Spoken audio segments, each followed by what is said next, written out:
Good morning, video games. Welcome to Filthy Casuals, a podcast about video games hosted by three very kind and extremely knowledgeable boys. Thank you for joining us. My name is Tommy Dasilo, and with me as always... British citizen Ben Vanel. Oh. Go girls! Boo! I was born in England. Boo!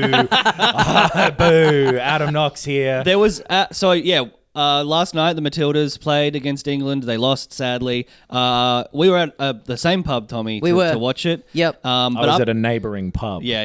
The Australian pub.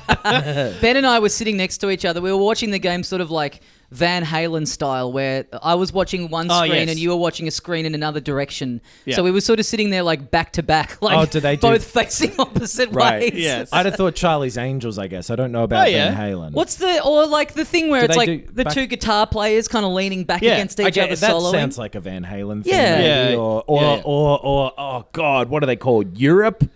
Oh, yeah. The Finger Boys. Yeah, that's who I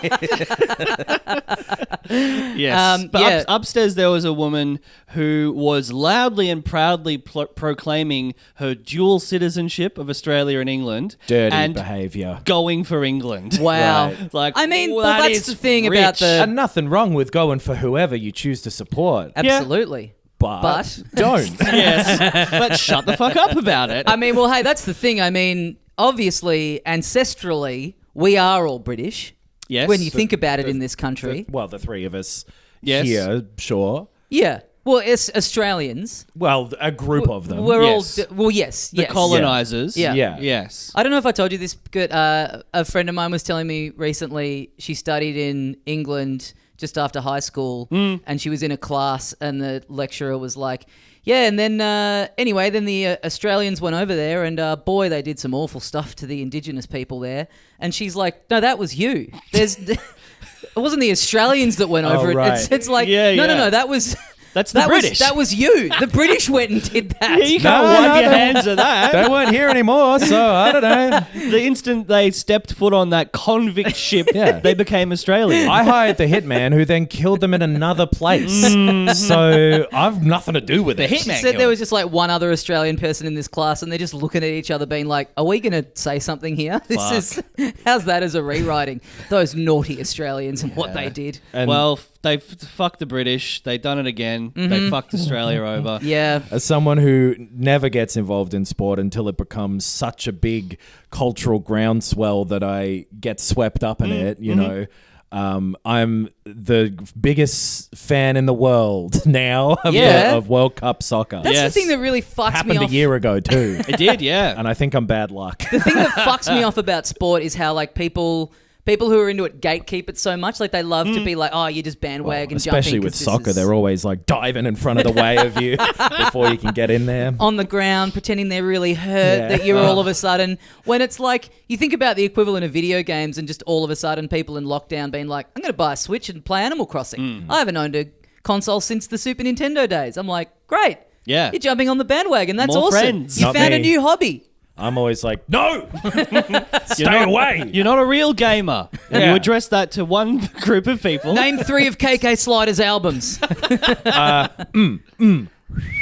Yeah. And number 2. Wop, wop, wop, wop, wop, wop. Oh, that's a classic. That That's is my a classic. favorite KK Slider noise is when he does that in like as like, you know, when they'll like play a muted chord on the guitar. Yes. Fuck, I love it when KK does a bit of that. I wonder if they've wonder if they've done this in Japan, because they love doing like their Kirby concerts and stuff like that, where they have like a full like an 80-piece orchestra playing the music from Kirby. I wonder if they've done some sort of like KK Slider concert featuring like, you know, hologram performance by the great man. Oh, that'd be That's cool. the sort of thing I could see. I mean, someone in just a costume, maybe even. That leads us perfectly into a little piece of news I saw that I don't think either of you two would have seen because it's only happened recently. Oh, Here okay. we go. We were out on the piss. On the lash, mate. I was Is the watching at news home. that the lads are fucking great? Because that's the news I saw last night. Oh, okay. Right. Well, the news. congratulations. Yeah, we yeah. are so back. Yeah. The news is not about how the boys are back in town. Okay. The new- Well, you're right then. I didn't see it. I'm not in Edinburgh for the Fringe Festival this year, and the Edinburgh Tattoo takes place at the same time, which is like a big military festival Yes. that happens at the same time as the arts festival. Big parade and shit. They got a stadium thing next to the castle, and they do shows every night. Mm-hmm. And something they're playing this year is the bombing run theme from Final Fantasy VII, which is the da da da da da da da da da da da da da da da da from like the very start of the game. Exactly. Yeah. Did you read about this on Chortle? Steve Bennett absolutely tearing it apart. Yeah, the bassoonist thinks he's quirky, but it isn't at all. I'm so furious. The 1 year I'm not there. Yeah, that's out of the fucking last brutal. possible to go over there few, and they're doing a game song. Yeah. One of my favorite ones too. I love that. It's such That's a good great opening theme. Yeah, Yeah. I wouldn't have thought that was the kind of thing where they would bring in tracks like that. I would Yeah. have thought they kept it pretty traditional. I don't know if they just Googled bomb song or something because they needed military music. Oh, yeah. Now's the time to celebrate bombings. The Edinburgh Fringe. Yeah. They do a lot of. I've heard of a few other bombing runs going Exactly. on. Yeah. Well, good thing if you had have been there and seen that, you would have been like, "Is this about me? Are they playing this because of my gig What last do you night?" do for a living? You idiot. That I've never been to that show either, but apparently it's like a spectacle. Yeah. Yeah, I wonder if any other more it makes is there other not necessarily video game music, but is Wet Ass Pussy getting around? Where are they dipping from? Have a feeling they've done some anime theme in the past too, or something. Like they Right. dip in and out of. People in the military love video games. That's true. Yeah. Often you got That's a lot true. of downtime where you just got to be sitting there waiting for something. So that is my whole life and why I like video games. Yeah, that's so because when I think about the kind of audience going to this, I think boomer. Yeah. Like, Oh, yeah. I think it's like Who love We used to watch it, especially at my grandparents' house. We'd go over there, they're Scottish and they're like, oh, it's like being at home. Yeah. And I don't remember ever hearing a popular song. Da- Do you know what Da-da-da-da-da. boomers like? Boomers like now Final Fantasy VII. That's true. yeah, That's true. it's old. Yeah. It's an old ass game. It's cool. I mean, and then in 30 more years, when Gen Z is getting to let's go to the Edinburgh tattoo age, there'll be a bunch of TikTok songs and whatever playing. Yeah. Yeah. Oh no! Oh no! Oh no! No! Like Would not mind that at all. it's gonna be great. The future is bright in that one specific unpleasant way that is funny. Yeah. Anyway, I thought that was kind of. I haven't seen could a we- video of the.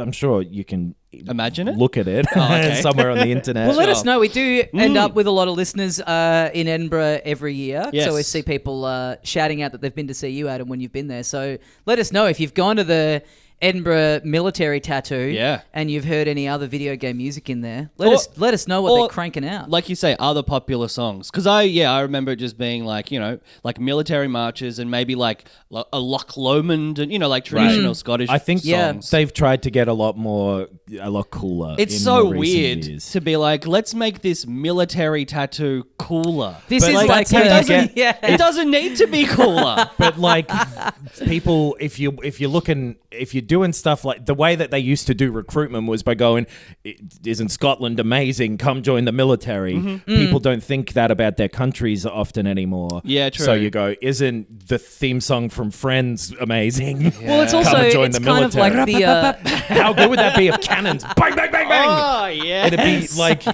it's insidious, but it's propaganda. Well, isn't there's all that stuff with people thinking or maybe it, even they've said it was, but things like Call of Duty being a Yeah. recruitment tool and stuff like that. There was that official American Army one, I think Yes. called America's Army, that shut down at some point. Right. But to get real guns in your games, you have to pay the gun manufacturers. Yeah, and yeah. You have to, and that money So the goes to idea that military you've got somehow. the idea that having video game music would inspire someone just sitting there watching the tattoo and being like, damn, I should go to Iraq. I love Final Fantasy VII. Yeah. Not anymore. You wouldn't be going there, but then you'll go somewhere soon. Don't worry about it. It's a stupid person. Sure.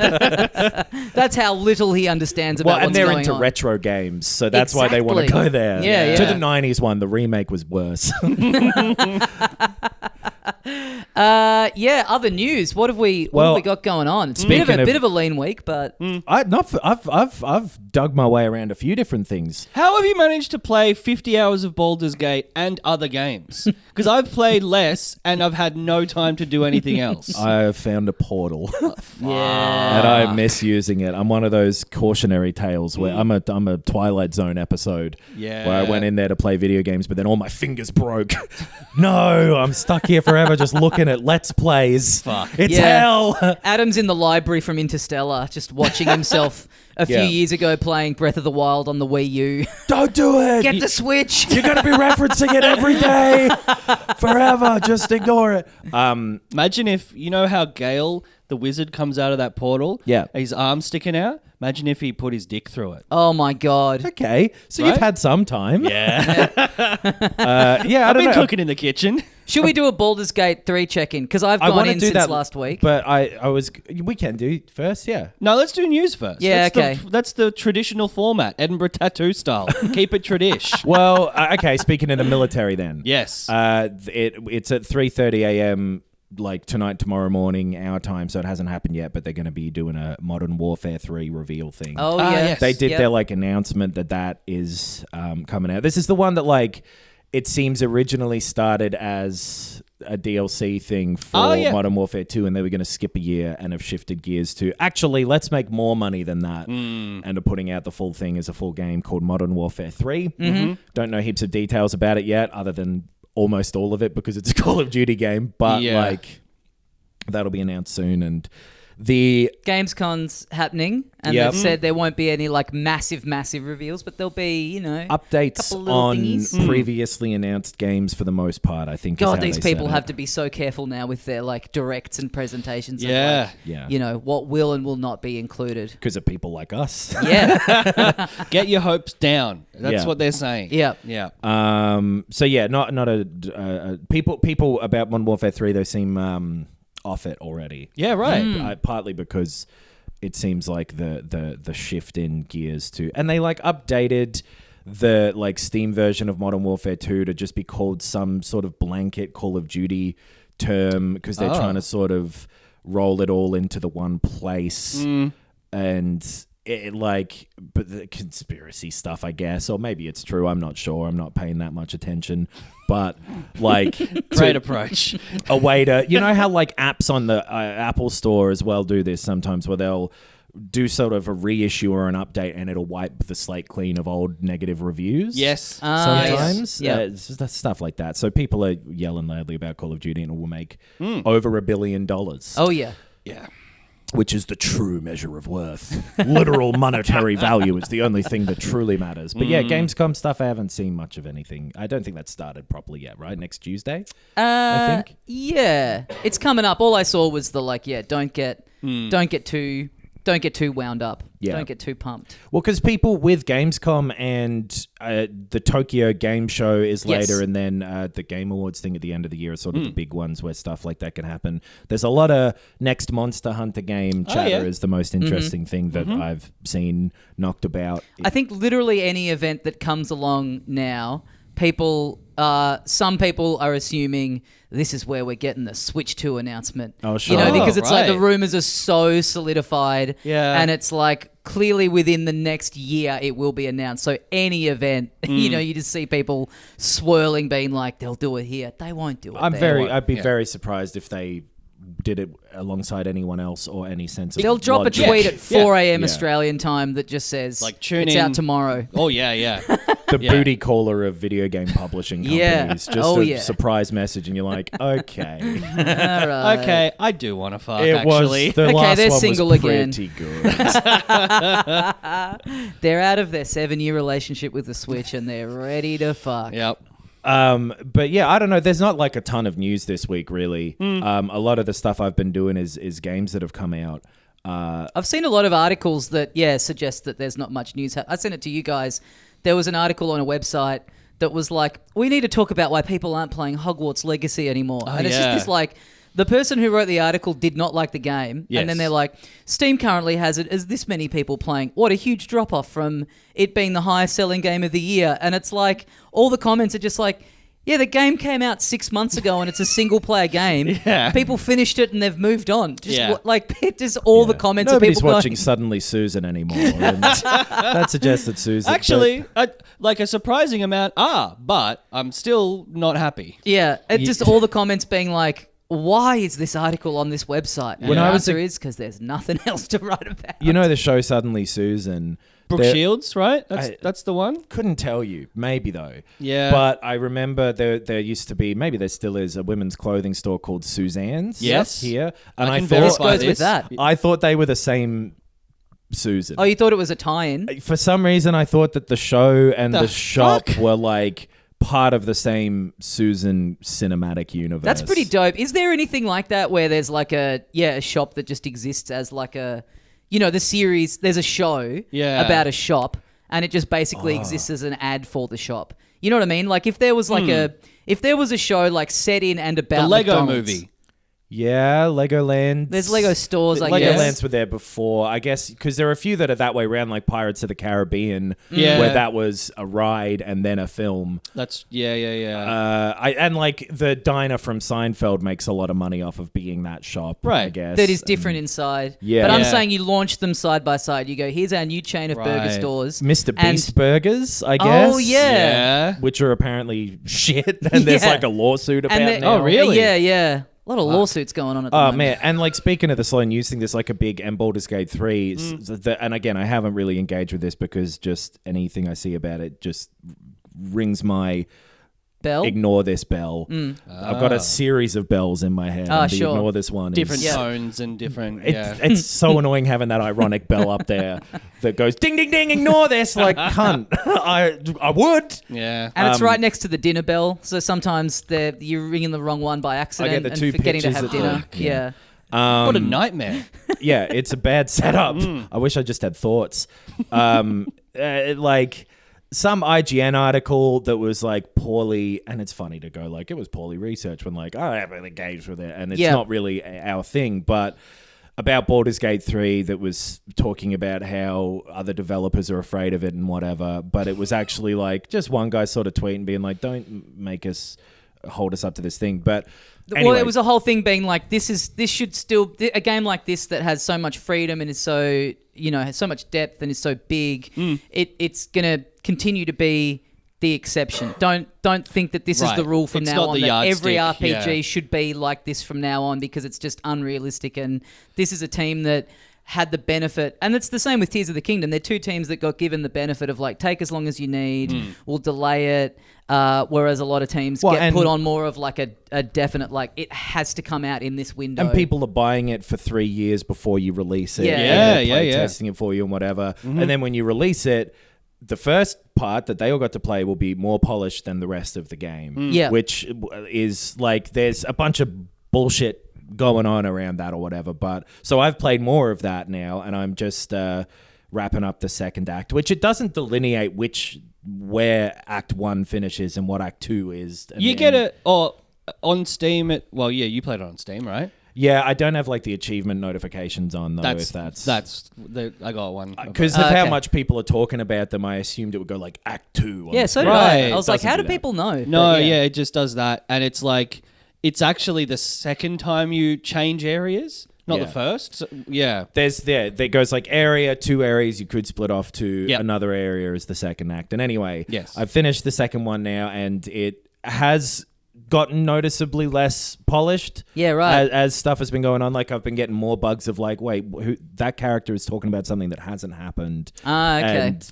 Right. things of that nature. Not terrible, but then the third one is apparently more so. So this is going to be another one, as like Divinity Original Sin 2 and 1, I think both were like, they came out with the enhanced edition thing. Yes, Same yes. as like the Witcher games a year or two after.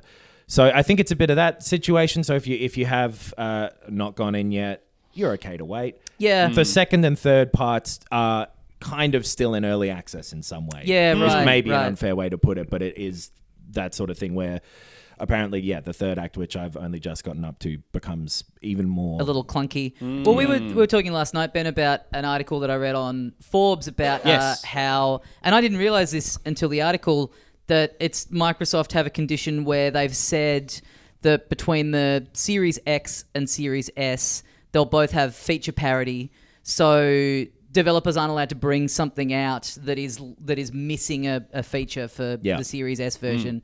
And so this team are having a bit of trouble getting the split screen multiplayer stuff to work on the S, which means that it's going to come out much later on the Xbox Series. Yeah. And just it being a really tough thing for them. And obviously the easy solution would be like, well, yeah, if you have the more powerful console, you can do it. If not, you can't. But them being like really hamstrung by this like condition of putting stuff on these consoles, which seems weird to me. Well, and people talked about it when Microsoft announced that they were doing the X and the S, where like the S kind of means that you have to make games for essentially the pro consoles of the previous generation, a little different, but you've got to be developing this version that will, like you say, hamstring.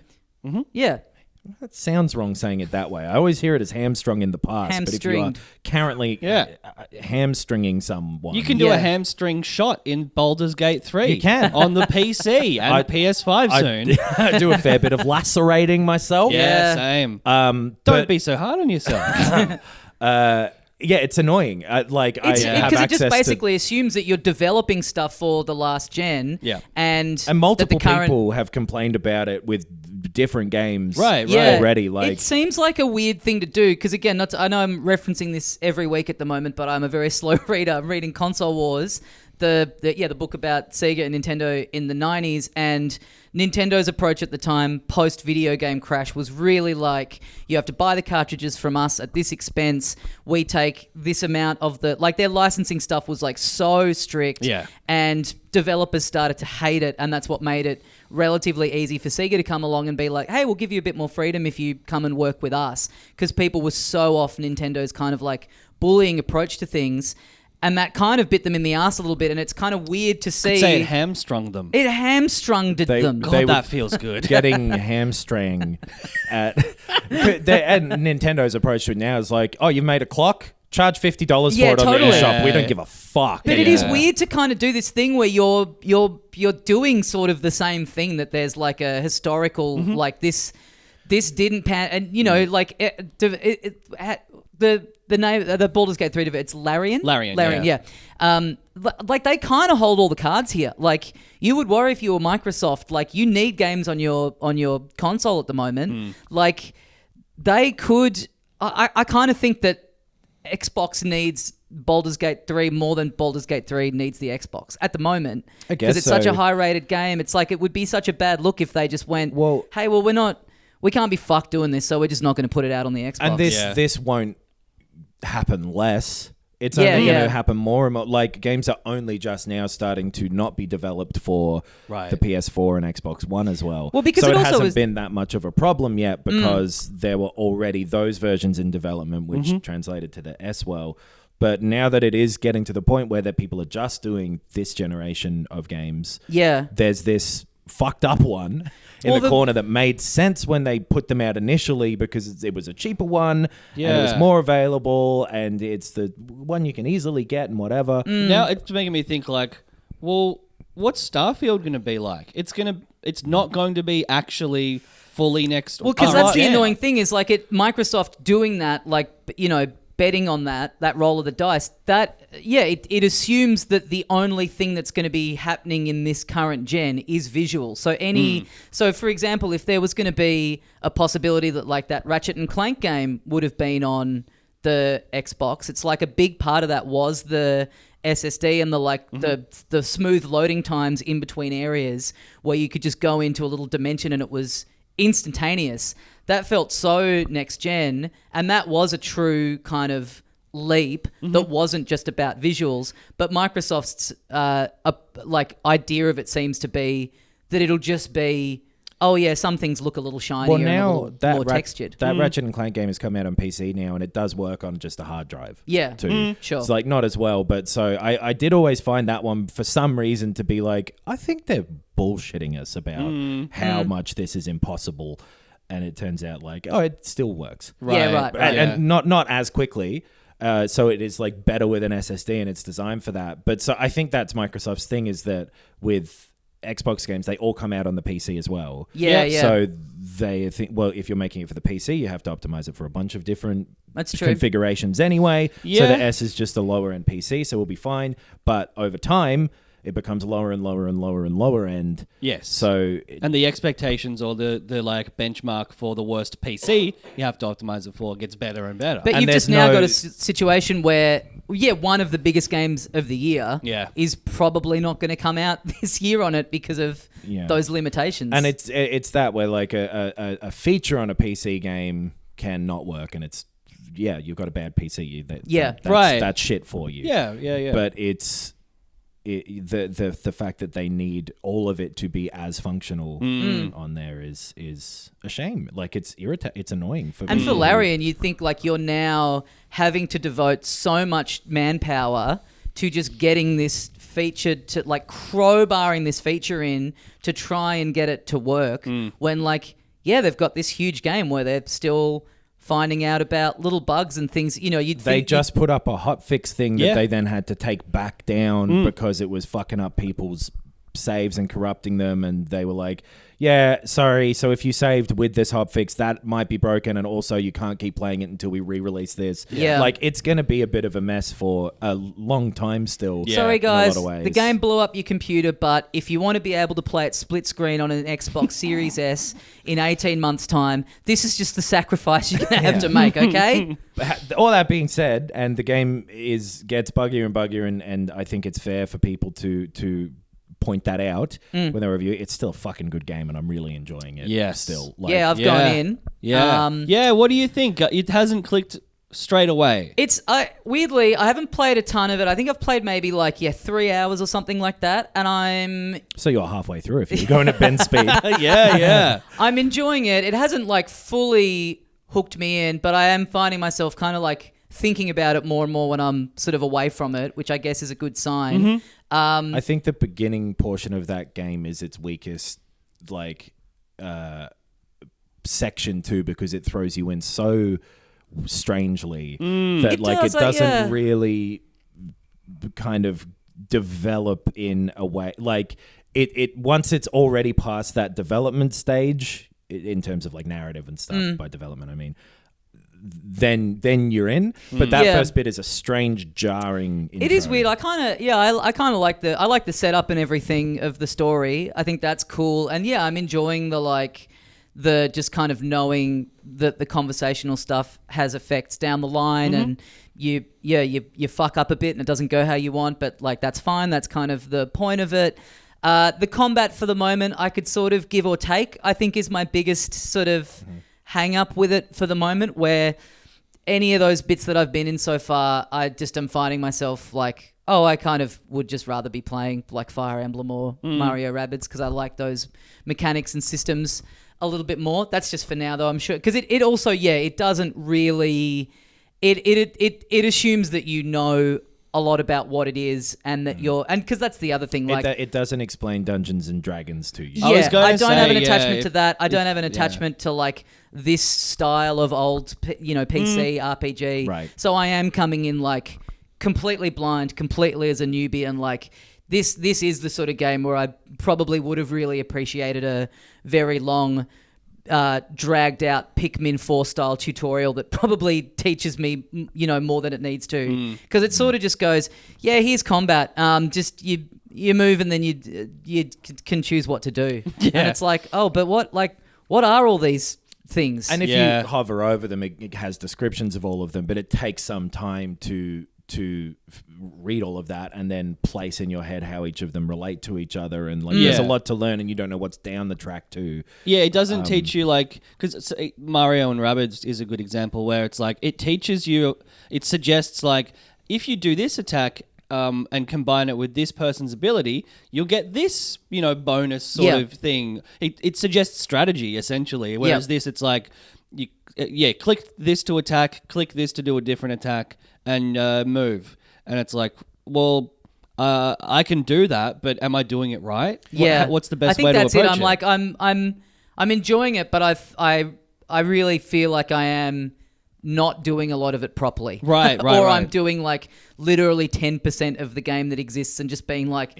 all these screens seem overwhelming and scary. So for now, I'm just going to pretend they don't exist until I sort of really need to. That's the thing. You just need to figure them out yourself. Yeah. It is what it is. And I enjoy that, and I'm used to it from the games that it's doing. Like they would come with a big thick manual that it was like, hey, read that. But True. instead of it being the manual, it's when you hover over something. It describes to you exactly what it does, but you've got to go and dig through, and You got to know what you're looking for in the first place, I and guess. you figure that stuff out as you go, which Yeah. I find very fun. But if you are someone who responds more to being guided in a way that most games do now, then it's not that. It's funny because it assumes so much, even just like taken in isolation. It's like, why is a dice coming up and rolling every day? Like, why is that happening? Yeah. Like, I love the dice it's cool, thing, because it I don't remember if I said this last week, but as opposed to like in the like Bethesda style of game, for example, and I'm sure it'll probably be the same in Starfield, where it's like, do you have 60 of this? No? Then fuck off. Right. You can't lockpick this. You're a dumbass. Yes. Yep. But this, it's like, you've only got 2? Have a go. you might get lucky. Hey, try it. You never know. And I like, and it's also like, oh, you're best in the world. Well, guess what? You had a bad day. You tripped over. Yeah. You everyone fucks up sometimes. Yeah. I'm enjoying it like on a stylistic level, and also kind of approaching it a bit differently. I think maybe you said this, Ben, about maybe Cyberpunk, that you were doing a run of it where you were like kind of properly like role playing in your like decision choices, which I never really think about that stuff in games, and I'm thinking about it in this. Like I'm generally just like, I'm sitting here holding the controller playing this game, whereas with this, it's been fun to just be like, I am this little dude. I'm this little dwarf guy running around, and then I'm playing the game. But like, it's been kind of fun to sort of like engage with it in a completely different way, where it's not like I'm picking up the controller and I'm making Mario do this, and I made this jump because my reflexes are good. I'm like, okay, where are we? We're in this world. Okay, I want to get this bit. Like, It does you a sort good of job actively of put encouraging yourself that. into it. It's like, it's cool. Yeah. Yes. Figuring out like what would they say rather than like what would I say, or Right. whatever, or like what's the best thing to say. And the fact that it gives you all of those, like a good amount of options, usually to genuinely immerse yourself in it. And also I guess for you, Tommy, us having described, like, they do matter. Like, it will lead somewhere. It's not just a token, like, okay, this time you're mad, but the next time you're nice. It's like, I kind of you am can finding build it a bit like something. the dialogue choices so far, sort of similar to in Kentucky Route Zero, where we talked about like with that game when your dialogue options would all come out. And I think we all kind of felt the same, where sometimes in a game like that, you're looking through all of them and you're like, oh, is it the... But with Kentucky Route Zero, just weirdly, I just knew immediately which one I would pick. Yeah. Like just the way they were written, or just something about it. I didn't have to like sit and scroll through them. I'd just be like, boom. It was like very instinctive in a weird way. And I think this is kind of the same thing. I Like, think it's because they're all different and interesting, and they're not like, sometimes in a Mass Effect or whatever, you'll have like, yes, I'll save the world. Yes, I'll save the world, dumbass. Yes, I'll save the world, I'm tired. Like, it's all the same thing, but just with sort of these ultimately pretty similar. if you've put yourself in the Arbitrary, slight change. Yeah. if you've put yourself in the mindset of like how you want to be playing the game, there is just one that leaps out to you immediately. Yes, It's yes. like, well, I've decided this is what my guy is. So the barbarian one. That's what I'm going to do, because that's what I've decided to be. The fact that stuff is so good is what makes it so I had someone be like, oh, I'm looking for this person, and my options were like, yeah, they're dead. I'm like, are they? I've never met them. Right. And I like looked it up to see if I'd met them and forgotten. Nah. So just when you get like into a bug thing, which there are lots, and obviously everyone's mileage varies with that stuff, and they're not going to come up for everybody, but it's slightly disappointing when that stuff does happen, because it's all done so well that it's annoying when it breaks. For it to be all the rest of it to be so immersive, and then the second that it's not that perfect. Because I'm loving that the second act has done some cool like set piecey things and have some good characters, and like the setting is nice. Like it's interesting stuff, and it's like, challenging. I think I'm at the end of the second act, so I'm just a bit behind Knox. But I think similar to that situation with the dead characters, I have been going through the game being like, oh, I guess this druid guy, he's just in my camp, but he's not a playable character, so I just talk to him every now and then. Okay, that's weird. And then it's like, no, he should be. He's weird because he does join later than it seems like he should, and I don't know if that's bugged yet or if it's just sort of weird. And that happens a bit more and more. Is that some stuff? It especially you can start finding your way to things the game doesn't think you should know about yet.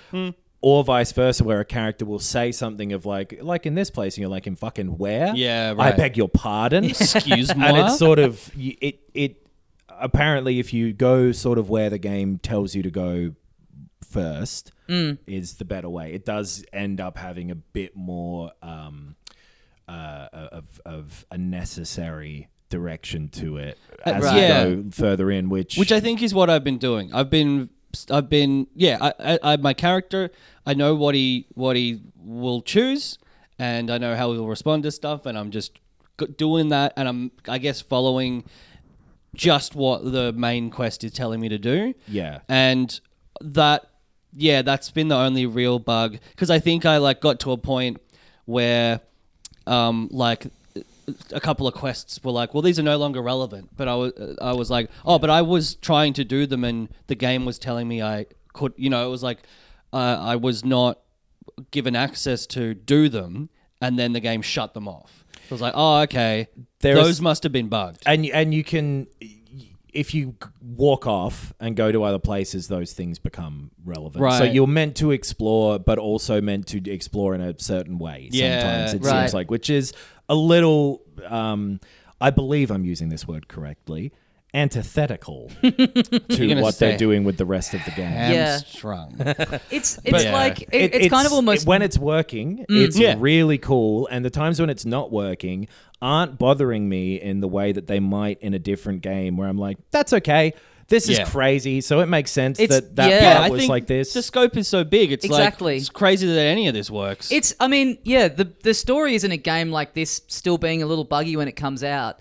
The story is, how did they manage to get something like Tears of the Kingdom to come out with this insane physics engine that I didn't see anything about it being broken after it came out? I'd love to know how they were able to play test to an extent to have that so ironed out, because you would think, again, same thing. It's so big and it's like doing so much that if there had have been a couple of things in the first week or so of, I built this car and the link just clipped through it or whatever, you'd be like, well, fair enough. Yeah. But what kind of voodoo magic were they working in there to get Even that? Even when I've seen videos of them going I figured out how to fling this person in the village off into the sky, it still kind of reacts how it should. Yeah, because totally, it's you normally can't move the villagers because they're weighted as 1,000 tons or whatever. But I figured out a way to lever that much, and then it worked actually like that. It's still crazy in that game, but it definitely is.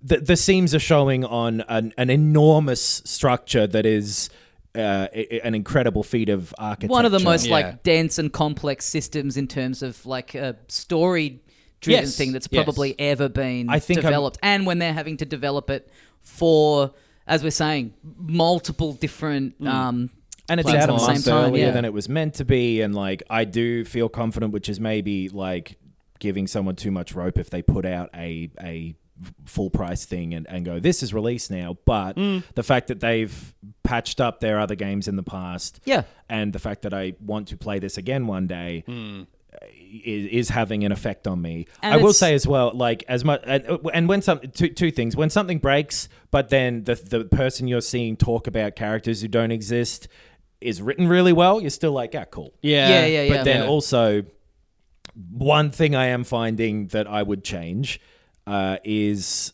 every character is in love with me, and I don't want them all to be, and it's too quick, and it's poorly. That is poorly written, or it's poorly paced. Whatever you want to say. It's like having this fucking like horny old lady fantasy novel thing. You know what I mean? Right. Like Is that like they want you to have the, in the whole idea of freedom in the game of like, they want you to feel like you can do anything. So if you're able to romance everyone, then they, and they have to have that first beat for like literally every person that you meet. Yeah. I also want to be able to be friends with everyone. Yeah. You know what I mean? Yeah. And not the type of friends where I'm like, I don't want to fuck you. And they're like, oh, fine, I'll hang around camp though. And like, then they'll still talk to you normally, but I'll know that this happened before. Yeah. So I don't know. I think that stuff is a little like fan servicey or something. That's maybe exactly what it is. Yeah, it is. And probably most people love it. Yeah. People are horny. Yeah. And hey, I'm big enough to admit, wow, at least 4 times in my life I've understood sexual attraction. Yeah, right. But not in a video. Like it's never actually like I have 4 children, by the way. No, exactly. In a game, like, and it's awkward in the way that it's like, I don't know. It's too out of nowhere with a bunch of the characters. No, I agree. Yeah, but I guess like you saw how much the whole thing of you can root a bear before the game came out. It's like, I guess they're smart about it because it's like, well, that was some easy headlines. That's like probably put the game on. I mean, it wasn't really on my radar, and that was like a weird little headline that I was like, oh, what's this game coming out? To be clear, I'm not against rooting the bear. I just want to have known the bear for a little bit. Yeah. And when the bear comes up to me, I don't want it to be like, God, you're fucking the hottest guy I've ever seen. You want Winnie the Pooh to have his pants on to start with. You've been standing in my camp for 2 acts. Mm-hmm. We haven't talked. Yeah. Oh, I'm freaked out by you. But it's also such a good game, and I'm really enjoying it. Yeah, it's just I want to play more and root everyone. That's going to be my approach. Well, but some people get mad if you root others and whatever. Oh, well, that's their problem. It's true. That's true. It's 2023. Yeah. I'm interested to check in on it. Like, I hope it also gets fixed up and stuff, and I think the people who are playing it for the first time in a year and a half do stand to probably have it'll be interesting to see what time. it's like when it comes out on the PS5, what that version, and then there'll be like a kind of second wave of people getting into it. But yeah, it's kind of weird. I couldn't quite understand why, like IGN, for example, they've just got like a review in progress that's just been kind of updated, and it's like, I mean, it's because there's you need to get stuff out so quick for it to matter, and they don't want to wait the amount of time it would take to do a full review of it. It's that's annoying there's about so much it. to play in it. People are getting stuff out too quickly. Yeah, yes, because that's the nature of. We'll go back to print. I would love it to just be magazines. Yeah. If this was just a magazine, yes. Oh, it would be harder. Yeah. Make it a full magazine each month would be a difficult thing, but I'd love to. I'd only like to know if Baldur's Gate 3 is any good in 4 months' time when my local newsagent has finally got the air-shipped, the United States copy of Electronic Gaming Monthly from August, and I'm reading about it in January of next year. I would love this that. game sounds good. They always put the next month on the magazine. Yeah, you get something in November and it's December's issue, but like, you can't trick me. Yeah. These are September's games. Yeah, I used to love EGM. God damn. I never read that one. Big thick boy. Really good. I love a thick one. Tell you what, a partial answer to your question about how I had time. Yes. There's a game I've been playing the last couple of weeks. I've been playing in my sleep. What? Yeah.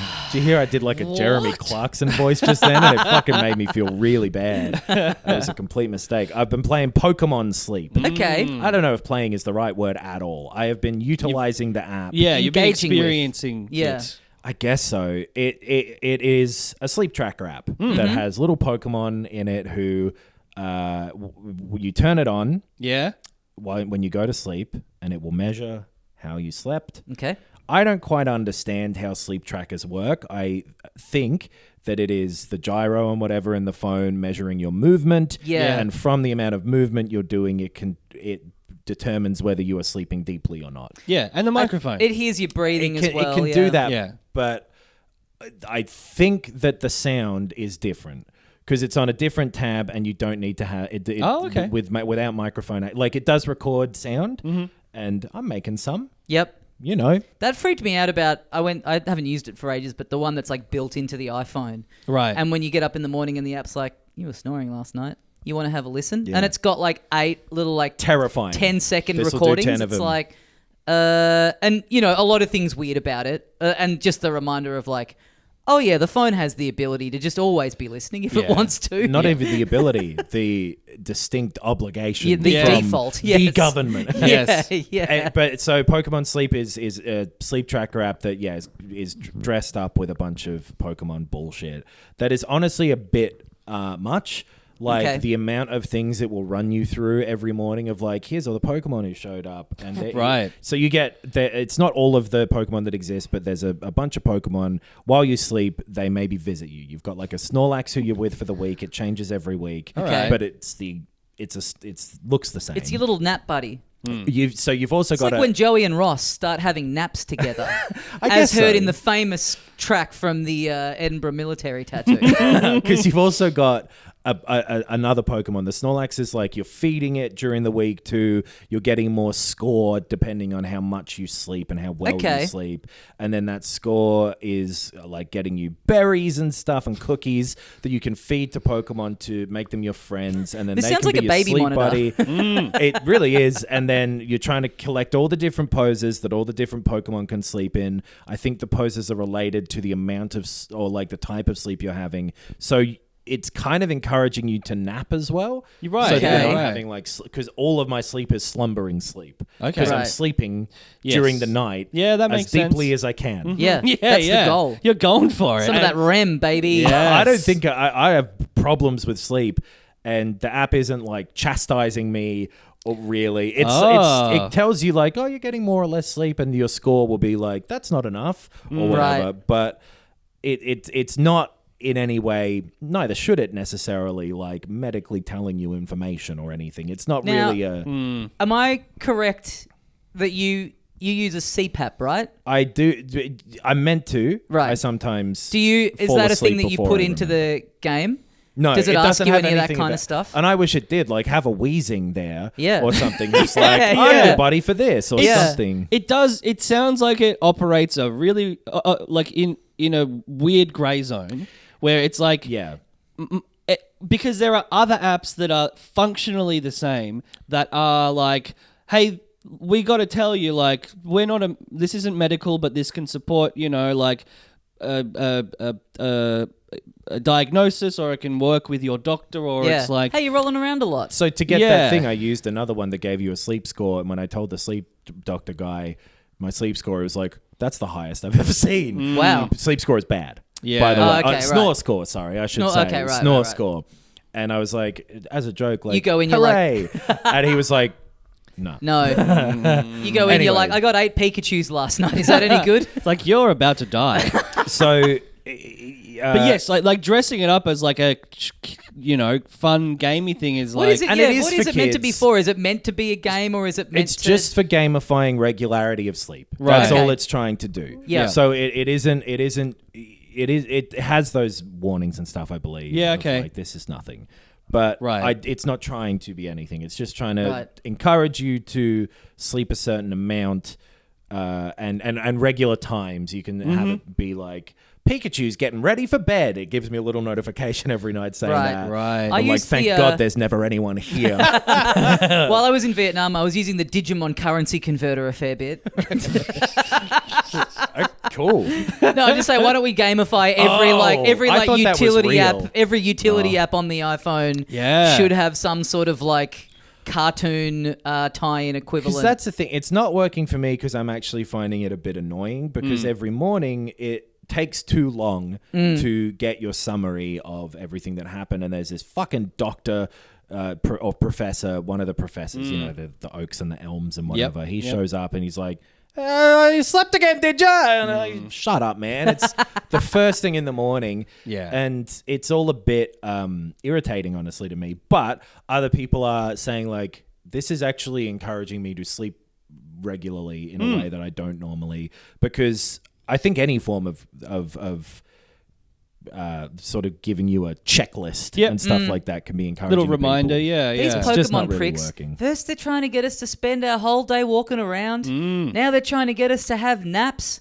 What do they want? Yeah. Make They your want us minds up. They want us to be active and then rest. It's pretty Ridiculous. straightforward. What's next? Pokemon eat regularly and healthily. Yeah. You can use the little Pokeball for Pokemon Go, the yeah. Pokemon Plus Go thing, as well as a sleep tracker. Oh, that's cool. Huh. But like, I don't think that has a microphone in it either, though. So Oh, sure. that will only Yeah. do the movement stuff. It's all just like, I want to do, because my sleep is a problem with me, and I want something to work. And this isn't it for me. It doesn't seem like, but I keep using it when I remember. So I don't know. Bit of fun. I wish Yeah. it zipped through all that stuff quicker. Yeah. And let it just go, good morning, and then I can go check it if I want. Yeah, But it yeah. runs you through it. So I find I'm just not doing that bit, or Right, I'm right. doing it later, and it just is slow. But anyway, it's worth checking out. It's free. There are paid things in there to buy currency, to buy cookies, to make the Pokemon your friends, and all of that. This is the most bizarre app. Yeah. And it's weird when you're using it too. I still don't have my head around it. I've been using it for a couple of weeks, and there's so many different little buttons with here's this score and here's this one, and there's no context for this, but here's this score, and Right. this is just a number. It means nothing to you because there's no reference to what the number should be. Right. But it's worth. I don't know if it's everywhere yet either. I think it launched okay. in Australia slightly earlier than some other places. Ah. But worth having a look at Okay. as a curiosity since it's free. Yeah. Well, I've been playing something from the App Store as well. One other thing, you've got to leave your fucking screen on. Oh. And like face down, and the phone's got to be on your bed. Oh, right. Oh. Yeah, that's annoying. That was the annoying thing about the built-in sleep tracker thing. I never liked having the thing on the mattress. And it makes Yeah. sense you got to do it that way because it's measuring your movement. Yeah. But you could spend $90 on the little Pokeball if you wanted to. Yeah. Sleep with that. Sure. Which, when you push the button on that, it goes like Pikachu. Better than that, higher quality. I can't imagine anything higher. than Yeah. that. That was there's real life another- for us. Yeah. wrinkle in terms of like, I'm sleeping, but I'm embarrassed all night. Yeah. Well, yeah, I've been playing something from the App Store, the Crazy Bone Spirit level. Now, I've been playing an Apple Arcade game called Hello Kitty Island Adventure. Nice. The Animal Crossing-esque Sanrio character take on that. You make your own little Sanrio character at the start of the game. Oh, that's what that screenshot you sent us was from. Yeah. I had no idea what that was. Oh, right. It was just some weird little cat, and you're like, this game's awesome. It was No, Hello well- Kitty. No, I don't think that was Hello herself. wasn't it? It's me, and it's my character, and I think Hello Kitty is in the screenshot as well. But the reason I sent the screenshot was because there's a little Gudetama behind me. Oh, right. So lazy Gudetama's egg. a Sanrio character, and there's like heaps of him dotted around the island, and you get a little challenge of like Fuck yeah. find all of them and get a photo with. He gets built up as like the famous little Gudetamas that that inhabit this island. But yeah, Nice. so you make a little character. Not quite as much freedom as you would hope from like you would really hope that you can kind of go a bit wild with like the sort of Sanrio character design elements, but you're pretty limited in what you can make, which is a little disappointing. I kind of guess I imagined that they would have that stuff quite locked down. You don't want people to be able to make like, here's, I don't know, satanic Hello Kitty or whatever. Right. Not even that, but more just like, all the different eyes that their kinds of characters have. Like, not that I want to be able to go Oh, that but wild. you just want the full gamut of their stuff. Kinda. I see. I mean, you get like 3 different head types to choose from, like 4 different eyes. It is pretty limited. Right. Like, What other? yeah. To be fair, IRL, Yep. there's 3 head types: round, square, narrow. But Name another. you're talking You about. won't be able to. But you're talking about really Inhumans. narrow. Falls under narrow. You're talking about Inhuman head That's types. true, This I is am. Hello Kitty world, where These we've are got animals, little baby. cool angry penguins and little frogmen and little doggies. Penguin, narrow, frog, round, doggy, also round. It all works. You Yeah. won't be able to throw me a curveball. It's just fur or skin type and Yep. ear shape. not head shape, so we're in the clear with that. In Not Animal our Crossing, department. All right, you've won me over. Game of the year. in Animal Crossing, you can basically just do like haircut, eyes, and mouth, right? Yeah, It's but I gotten mean, it's kind of the limited. amount of like options that you get within them. I feel like there's quite a few eyes, and you can. This just I'm feels like clowning around too. Yeah. I found the same thing even with Pikmin 4, where it's like I wish I could make this guy look a bit different, and like with Yeah. the Mii's, where you could move your eye distance further. And Yeah, that sort of yeah, thing. yeah. And I'm Baldur's Gate saying, 3 yeah, has like the same problem. Animal Crossing is also frustrating in that it's too limited. Yeah. So Yeah. Well, I think take in your this in point. particular, it's more that you end up designing a character that doesn't really. I think that's the thing about it for me is that your character doesn't end up looking that much like it belongs in the Sanrio world. Right. Is the weird thing to me. Right. Like it's not giving you the same sort of style of eyes and head shape. So it's like, oh, this looks like one of their characters. It does look like you've made a weird little video game avatar that looks sort of a bit out of place when it's like walking around with Hello Kitty and the little frog man. God, I'm 37. I sold you through the Pokemon Sleep Talk. But yeah, so basically it's you start off, you're on a plane with all these characters. Something goes wrong, you have to jump out of the plane. You're on this island All of resort. you die. There's 100 of you. Yeah. One can live. I get it. We've seen this before. You're on this island resort, everyone's kind of scattered around, and I'm not really into too much of the like Animal Crossing-esque like, get 10 sticks to build a chair sort of stuff yet, because to begin with it's very objective based. Right. It's an Animal Crossing. Say hello to Kitty. Literally, that is your first quest. Yes. Say hello to Hello Kitty though. Her name is Hello Kitty. Oh, right. Yeah. You're getting you're being guided around this island. It's not sort of open-ended. Yeah, now just make your house look however you want. I assume you probably get into some of that stuff the further in you get, but it does have more of like a driving force behind it, even though all it really is just like, yeah, just go walk around and find 3 of these. But it's like, it's bright and cheery, and you're meeting all these different little Sanrio characters. They've all got their personalities that are pretty like tropey, but it's a bit of fun. You're building up your friendship levels with them by giving them gifts, and then you can get them to like hang out with you when you unlock different quests if you get them to a certain friendship level. It's cool if you like the kind of, it is very, you're on an island, so it is like very Animal Crossing, even in sort of its aesthetic, like the sort of low key sort of music that's underneath it is very Animal Crossing-y. So if you like that style of game, you'll like this. And if you've bounced off that pretty quickly because you wanted a bit more like objective, you wanted a bit more sort of guidance and things to actually be doing, then I think give this a try. It's good, even though it's very like, child focused in the fact that it's Hello Kitty. I was going to say, does this seem like a good like chuck this on your iPad baby's iPad? Kinda, yeah. This would be a good kid's first game. It is also just it's a good relaxing iPhone thing if you're just wanting to kill time on the train. It's not too taxing, but it still is cheery and fun. And like I said, you're getting little objectives that are like, you're having to kind of look around for these things. And then, you're going into these little dungeony sort of rooms that have little puzzles in them that are pretty simple, but they're along the lines of like a Mario Rabbids overworld kind of like, line up these chords to turn this, generator on kind of stuff, which is like, relatively simple, but, I assume get sort of a bit more and more taxing as you go on. It's on Apple Arcade, so if you've got that, you just get it as part of that for free. Is there microtransaction-y stuff in this? It sounds. Is there a Mr. Hello Kitty? I don't think so. Not that I've seen. I'm not getting that impression from it. There might be as you go on, but I haven't gotten to anything yet that's like, you need 50 coins. Although if you just slip That's me cool. a cool $1.99. Because you'd think it'd be something where it's like Hello Kitty's got 5,000 possible couches. and Yeah. $10. Yeah, I wonder. I haven't seen that written about it anywhere, and I haven't seen anything that makes me think that. It would so have far. to I say could be wrong though. in the App Store too. It'll say purchase. Yeah. purchases. Oh, sure. So I guess I it'd be don't- easy to find out if you have a look for.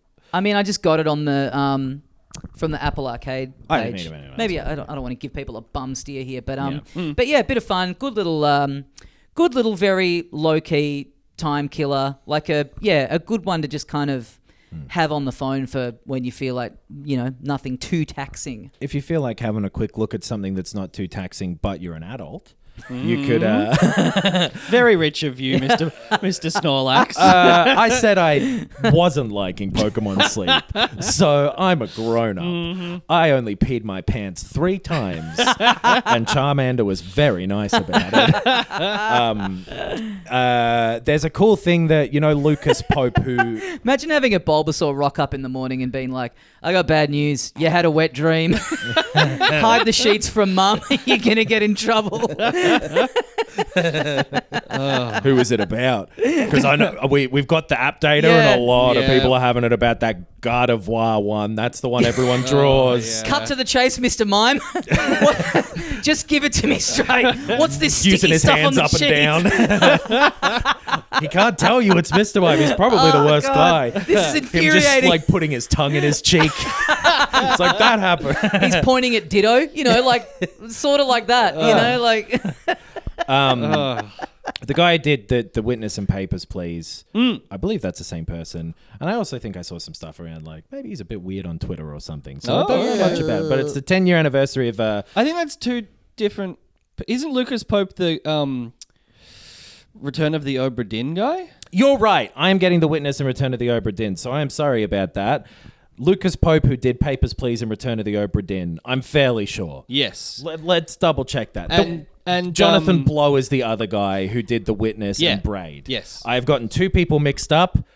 I wish they were Pokemon so that they had distinct silhouettes. That's the only way I can tell people apart. But anyway, I think apologize Lucas for that. Pope's working and I on- retract it, as I said to Mr. Mime after he told me about my wet dream. Yeah. Jonathan Blow's definitely the Witness guy. Yeah, I've gotten hamstrung. I think What he's does that working on mean? something for the play date. I believe. Yeah, he Got is, and announced also at some point. Anyway, What was I so- looking up? I don't know. We The already Hello figured Kitty it out. You figured it transaction out, doesn't okay. matter. So Lucas Pope, who is, I don't know him, but I do know now he has done Papers, Please and Return of the Obra Dinn. Yes. Both great games. Yeah. Papers, Please turned 10, and it's as like a celebration. They put up a bunch of stuff, and you can buy merch and whatever. And also this cool thing that's just on their website. They made like a pretend little LCD game, like a Game & Watch style thing. Oh, yeah. Of Papers, Please. Oh, And so you sick. can just play it in your browser, and it's a cool thing. They've emulated this whole thing where it's got 4 buttons on it, like a mode button, some other one, and then like reject and accept. And Right. the way it works is it has a little LCD thing down the bottom that can show text, and then the rest of the screen is, the sort of prefabricated like LCD games were. Shapes Yes. Yep. that will combine in different ways if they're turned on or not to form a face. Right. Cool. With different features on it that look, all pretty unique and whatever. And someone will walk up to the screen, go beep, beep, beep, and walk up in a series of still LCD images. And then they will have, I assume, a randomly generated kind of face. And they will say, my name's X and I'm from Y country. Then their passport will show up on the screen. You've got to compare the two and either accept or reject, like Papers, Please. Right.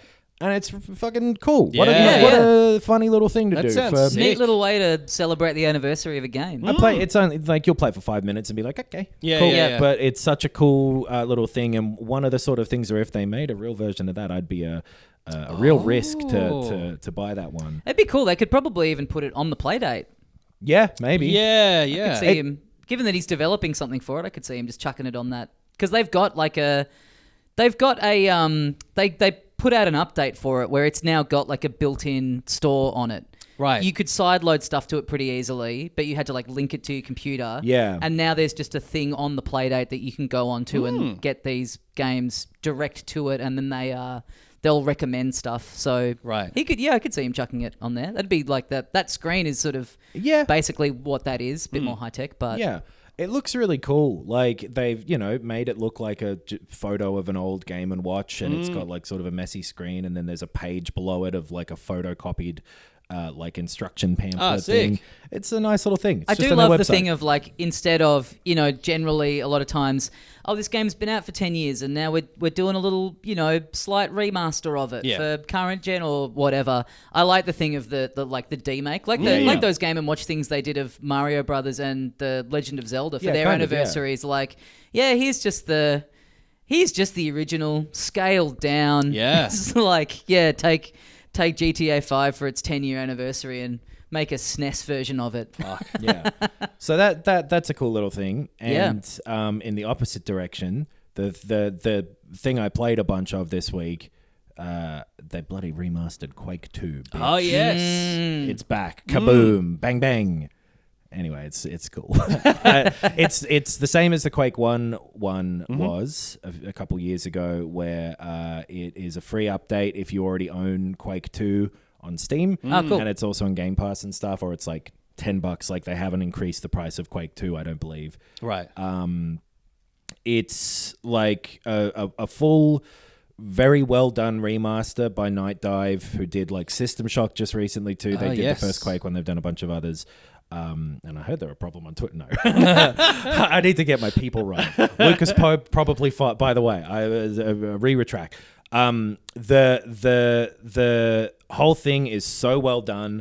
It's got so they made that ray tracing update to Quake 2 is just like a tech demo. It was like the first level or something a while ago. It doesn't have the ray tracing stuff in it. Instead, it is like what you'd expect. Like, the lighting is better, and they've done sort of upgraded models that retain the same look, and you can turn on anti-aliasing and all that sort of stuff. It looks nice, but it still plays exactly the same. You can turn it all off. There's like kind of a cool CRT emulator in there if you want.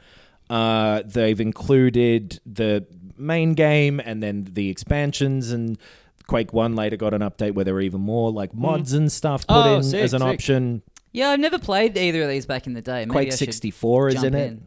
It's that, man, they're still really fun. Quake 2 feels slightly stiffer to me in a weird way than Quake 1 did, because I played a bunch of Quake 1 not that long ago as well. But it's fascinating in terms of like, I love going back to what were things like back in this year. Yep. And seeing the place that Quake 2 occupies in like it's just before Half-Life, just after like Quake obviously, and all the Doom and stuff, and you can see things are just starting to get to the point where in Quake 2 they're like, oh, these levels are interconnected and you kind of have to go back through here, and it's still a really fun game. The multiplayer had people there, and it didn't work or something for me, I guess. I didn't get into a game or something. I didn't end up playing any of that. I think you got beaten really badly. No, I just like I didn't want to do it, and I would have won, but I just didn't. I wasn't interested. That's interesting. Yeah, it's not what I heard. No, I saw 0 kills. No, well, it's because I didn't do deaths. any. That's why that was a mistake. That was an error. There's bugs in the 100 games game. played. That's apparently no 0 actually. And you're only playing against children. No, is what I saw. You didn't. It's cool, and like just putting this out for free. And it being to the level of quality that it is sick, because it's just like exactly what something like this kind of everyone ideally should be, right? Yeah, everyone else working on a full price remaster being like, you motherfuckers. Right. Well, totally. Like, that's the thing of why Red Dead had such a negative reception, is because, like, see? Yeah. Look at what other people are doing. And, like, Quake 2 also stood to make less money from them putting it out for $50 in the US and everything. Yes. Like, commercially inaccurate that would have been. But, like, this is a really cool thing that they don't need to do. Yeah. That it's sick. Yeah, Quake 2 is still pretty fun. Nice. I don't love the rocket launcher in it. Really? Some of the guns don't feel great to me. You know, rocket jumping around? The rocket launch is just a bit slow in Quake 2. There's something about it where it feels a little wimpy compared to what I want a rocket launcher to be. Yeah, wimpy. A wimpy rocket launcher. It's kind of wimpy. Wow. Well, it's just like, what sounds like your results in the multiplayer, honestly. No, because I didn't try any of the multiplayer, and no one ever can tell that they were I've playing got with screen me. capture of every game you played. There's no recording of me crying while playing the Quake 2 multiplayer. But Jigglypuff told me you cried in pissed your pants while you were awake too. So Yeah. he really went out of his way to let me know. I was this. talking in my sleep. That's private. Yeah. I do remember I sleep talked. There was a clip of me going, it's not even food. I don't remember what the dream Yeah, was, but great. it sounded like I was annoyed at someone else for eating something You're right. Yeah. that wasn't food. Yeah. My Play-Doh, girlfriend the other maybe. morning was like, what were you yelling at me about in the middle of the night? I'm like, you were snoring and then you like started like choking as you were snoring. And I was Jeez. like, I like shook you to wake you up. And she's like, oh, my memory of it is you were like angry at me and yelling at me. I'm like, oh, there's a lot to dig into here. No, I was trying to stop you from dying. Well, that's going to do us for another week. We will be back next week with Bomb Rush Cyberpunk is out tomorrow. Yeah. Looking forward to seeing what that's all about after. Yes. It feels like we've been talking about that game for a while. For a fair while. There was something else coming out in the next week, I think, that I'm interested in too, but Not Armored Core. That's still That's a the couple week of weeks after. A off. while Yeah. off. I'm gonna Or even play the week Red after Dead that. 1. Yep. Oh Yep. yeah, nice. I'm playing right into their little hands. Yeah. You're enjoying a cool game. Yeah, I'm going to buy 500 copies just so they do this again. I'm very curious to see hear how it runs, and yeah. I'm going away for a couple of nights, so I would like to get it on Switch, but I'm just kind of waiting till it's sort of out to see the, digital foundries or whatever, if there's any. It seems like it should basically be The 360 at parity version with the always PS4 ran version, so kind of fine. Yeah. Anyway. I'll see. It's an old ass game, and an the old-ass Switch game. is okay. But then, like, the PS3 version was kind of shitty at release as well. So Right. that game has run poorly on hardware before. Yes. Yeah, Who true. knows? Yep. We'll be back to talk that and more stuff next week. Yeah. Until then, get on to filthycasuals.com.au for all of the stuff that we have going on. Get on the Patreon and Oh, yes. support the show. Help keep the lights on in here. Very much appreciated by us. You get a bonus show every week, hour-long show where we talk about movies and pop culture and all that kind of stuff. Get on our Bandcamp. You can get Yeah. our recent extra long sort of premium episode that we did where we tried to design the perfect game using elements from other existing games Yes. in order to Frankenstein's monster the perfect game together. And I think we did a damn good job of it. Yeah. Actually, the name of the Bandcamp special was Dr. Frankenstein's Monster. So Check all that out. Also the YouTube videos Yeah. on our channel, heaps of stuff on there, and video recordings of these episodes every week as well. If you would like to watch this instead of listen, thanks for listening. We'll see you next time, and as we say here at the end of every episode of Filthy Casuals, no, a Squirtle showed up during the night. That's why it's Squirtle. It's a water type.